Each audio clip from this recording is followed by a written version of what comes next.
10 থেকে 12 লাখ টাকার লিচু বিনামূল্যে দিচ্ছেন এক বাগান মালিক। 3টি বাগানের 200টি গাছ থেকে লিচু খেতে পারবেন আপনিও, যা খেতে 1টি টাকাও খরচ করতে হবে না। বন্ধু-বান্ধব, পরিবার পরিজন কিংবা আত্মীয় স্বজনকে নিয়ে চলে যেতে পারবেন বাগানে। সেখানে গাছ থেকে নিজের হাতে পেড়ে খেতে পারবেন টাটকা রসালো লিচু। শুনতে যেন রূপকথার কোনো গল্প, কিন্তু ঘটনাটি বাস্তবে ঘটেছে পাবনার সাঁথিয়ার আলোকদিয়ার গ্রামে, যেখানে ওই গ্রামের কৃষিবিদ মোস্তফা জামাল শামীম তার বাগানের গাছগুলো সাধারণ মানুষদের জন্য উন্মুক্ত করে দিয়েছেন।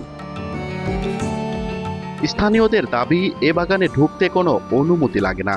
সবাই এসে লিচু খাচ্ছেন, আবার বাড়িতেও নিয়ে যাচ্ছেন। ঘটনাটি সামাজিক যোগাযোগ মাধ্যমে ছড়িয়ে পড়লে বিভিন্ন উপজেলা থেকেও লিচু খেতে আসছেন অনেকেই। সবগুলো লিচু ফ্রি করে দিয়েছে, যারা আমাদের শেষে এসে নিচ্ছে খাচ্ছে।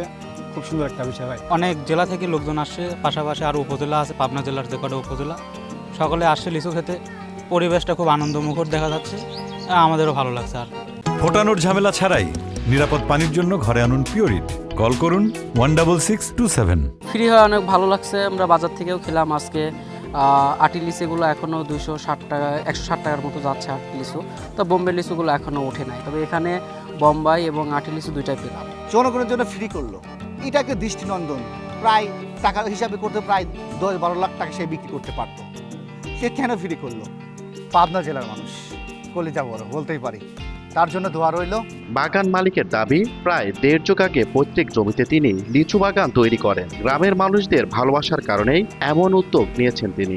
এই বাগানটা আসলে বাণিজ্যিকভাবে না, এটা আমাদের শখের বাগান।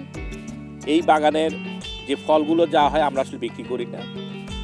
যে ফলগুলো খায় সে ফলগুলো আমাদের গ্রামের মানুষজন, বিশেষ করে ছোট্ট বাচ্চা যারা আছে, মূলত এরাই ফলগুলো খায়। বাগান মালিকের তথ্য মতে ফ্রি করে দেওয়া এসব গাছে 6 থেকে 8 লাখ লিচু ধরেছে। সবুজ মোল্লা, সময় সংবাদ, পাবনা।